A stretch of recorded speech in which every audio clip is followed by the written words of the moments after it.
আপনারা দেখতেছেন মইনুল উলুম মাদ্রাসার একজন ষষ্ঠ শ্রেণীর ছাত্র তার বিজ্ঞান তাত্ত্বিক মনোভাব বিকশিত করার জন্য তার প্রথম ধাপ হিসেবে প্রথম প্রজেক্ট তৈরি করছে এবং কি আমরা দেখতেছি তার প্রজেক্টটা কিভাবে অপারেট করা যায়।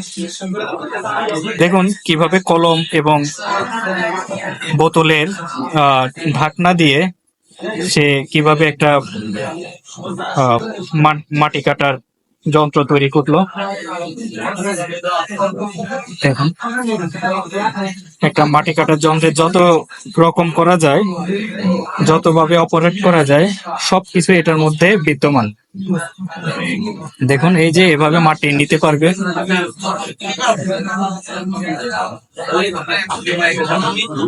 পুরোটাই এই যে আমাদের অপ্রয়োজনীয় জিনিস যেমন কলম, সুতা, তারপরে মনে করেন আপনার একটা চামচ, এগুলো আমরা ফেলে দিই, কিন্তু আমাদের এই ছাত্রটা এই ফেলে দেওয়া জিনিস, অপ্রয়োজনীয় জিনিস থেকে কি উদ্ভাবনী তার চিন্তা।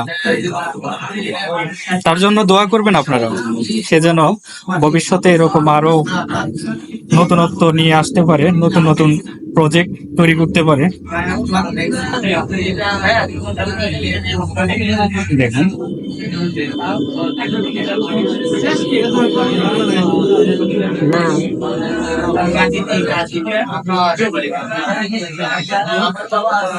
দেখতেছেন এটা উপরে উঠানো যায়, নিচে নামানো যায়, যেদিকে ইচ্ছে ওইদিকে ঘোরানো যায়, মুভ করা যায়। এই যে কি সুন্দর আপনারা দেখতে পেলেন। অন্যরকম এক অবস্থা আসলে আমাদের দেশের ছেলেরা দেখে, আমরা কখনো চিন্তাও করতে পারি না যে এতটা মেধাবী। তারা চাইলে যে কোনো কিছু এভাবে তৈরি করতে পারে, শুধু তাদেরকে ওই রকম একটা পরিবেশ দেয়া আমাদের উচিত।